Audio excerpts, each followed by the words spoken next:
Hello guys, good morning.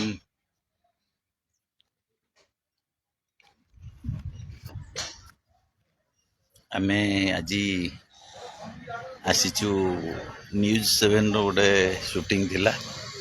News 7 ଆସିଛୁ shooting.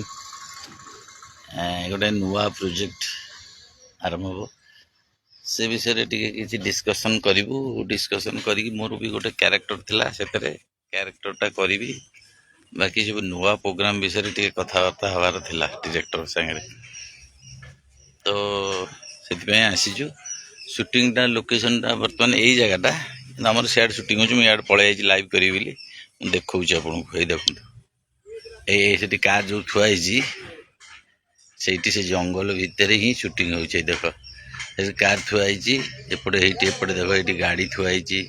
କେଜାଣି ଗାଡ଼ି ଥୁଆ ହେଇଛି ନା, ଦେଖୁଛନ୍ତି ଗାଡ଼ି ଥୁଆ ହେଇଛି। ଯଦି ସେପଟେ ସୁଟିଂ ଚାଲିଛି, ଏପଟେ ଗାଡ଼ିରେ ଡ୍ରାଇଭର ବଇଛି ଆଉ ହେଲା। ଆଉ ଆର୍ଟିଷ୍ଟ କିଛି ବଇଛନ୍ତି ଆଉ। ତେଣୁ ମୁଁ ଆସିଛି ଆଜି। ସରିଲା ବେଳକୁ ବୋଧେ ସେଇ 3ଟା 4ଟା ଖଣ୍ଡେ ହେଇଯିବ ସରିଲା ବେଳକୁ। ଆଉ ଏଇଟା କାମ ସାରିକି ନୂଆ ପ୍ରୋଜେକ୍ଟ ବିଷୟରେ ଟିକେ କଥାବାର୍ତ୍ତା ହବୁ ଆଉ ଯିବୁ। ଆଉ ଆପଣମାନେ ସବୁ କେମିତି ଅଛନ୍ତି? ସବୁ ଭାବୁଛି ସମସ୍ତେ ଭଲରେ ଥିବେ ବୋଲି ହେଲା। ଦେଖେଇ ଦେଉଛି ଚାରିପଟ ଯାକ ଲୋକେସନଟା ବୁଲେଇକି ଦେଖେଇ ଦେଉଛି। ଦେଖୁଛି ଚାରିପଟ ଯାକ ଲୋକେସନଟା କେମିତି ଅଛି। ଦେଖନ୍ତୁ,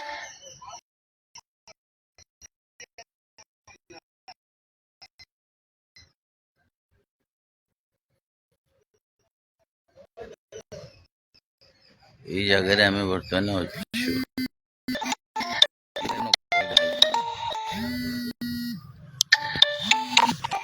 ଫୋନ୍ କଲାଣି ଲାଇଭ୍ କଲାବେଳେ। ତେଣୁ